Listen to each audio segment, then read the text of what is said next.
देश है, हर दिन आए दिन कोई ना कोई त्योहार मनाया जाता है, खासकर हिंदू धर्म में।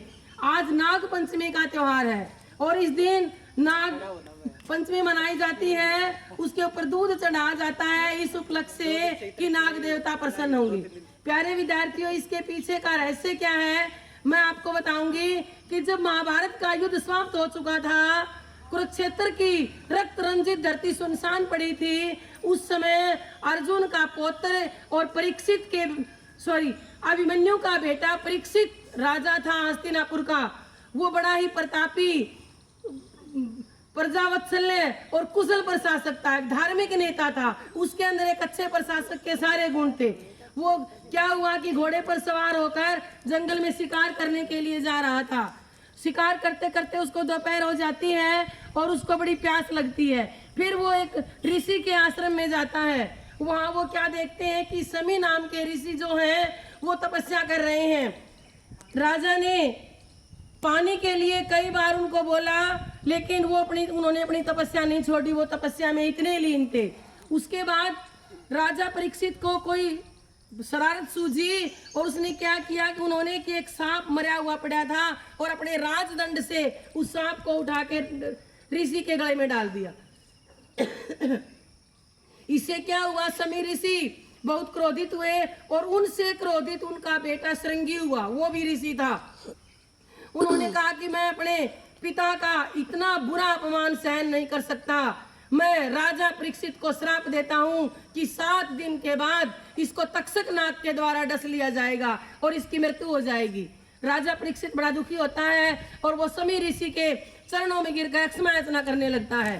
तब प्यारे विद्यार्थियों, उसको समी ऋषि ने कहा कि मैं मानता हूं कि तुमने पश्चाताप किया है, लेकिन मेरे पुत्र का दिया हुआ श्राप है वो भी व्यर्थ नहीं जाएगा। इसके लिए तुम 7 दिन तक श्रीमद् भगवत गीता का पाठ करो गंगा नदी के किनारे जाकर। हो सकता है तुम्हारी कोई बला टल जाए, श्राप कोई कुछ कम हो जाए।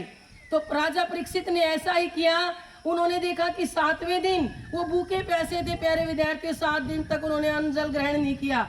उन्होंने देखा कि कोई ब्राह्मण वहां आया और उसने कहा, हे महाराज, मैं आपके लिए फल लेकर आया हूँ, आप ये फल खा लीजिए। जैसे ही राजा परीक्षित ने हाथ किया तो वो तक्षक नाग का रूप धारण कर लेता है और उसको डस लेता है और इस प्रकार राजा परीक्षित की मृत्यु हो जाती है।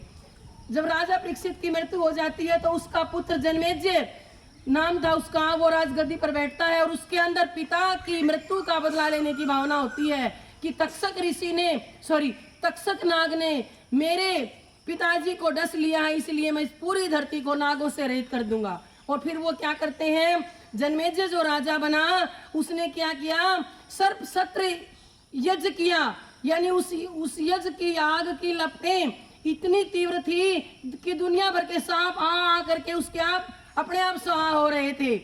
ये कई दिन तक चलता रहा बेटा, बड़ा ही विनाशकारी दृश्य था। तब सभी देवता भगवान ब्रह्मा जी के पास गए। तब ब्रह्मा जी ने कहा कि इस यज्ञ को वही रुकवा सकता है जिसकी रगों में नाग का भी खून हो और मनुष्य का भी खून हो। तब वहां पर उस समय एक आस्तिक नाम के ऋषि थे जिनकी माता नाग कन्या थी, उनके पिताजी मनुष्य थे।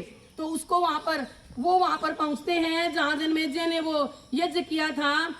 उसने आस्तिक ऋषि ने कहा कि तुम ये गलत कर रहे हो, क्योंकि ऐसा करने से तुम्हारे पिताजी वापस नहीं आ सकते।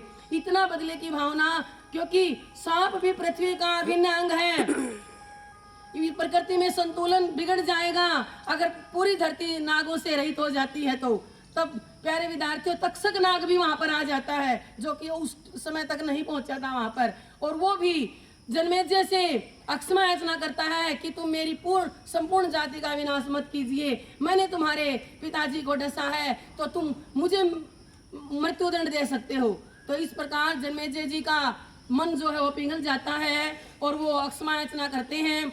आस्तिक ऋषि को बोलते हैं कि मैं अब ये यज्ञ समाप्त करता हूँ, लेकिन कोई उपाय बताइए कि ये जो सांप वो बेटा अग्नि में जो तिलमिला रहे थे। तब आस्तिक ऋषि ने कहा कि इनके लिए ठंडा दूध मंगवाइए। प्यारे विद्यार्थियों, तब राज्य से ठंडा दूध मंगवाया जाता है और उन तिलमिलाते हुए जो जले हुए सांप थे उनके ऊपर वो दूध डाला जाता है। इससे उनको कुछ राहत मिलती है और वो सांप जीवित हो जाते हैं। तब ब्रह्मा जी बहुत खुश हुए और उन्होंने वरदान दिया जन्मेजय को कि तुम्हारी आयु लंबी हो, तुम्हारा राज्य बहुत अच्छा चलता रहे। और प्यारे विद्यार्थियों, फिर उस दिन सावन मास की शुक्ल पक्ष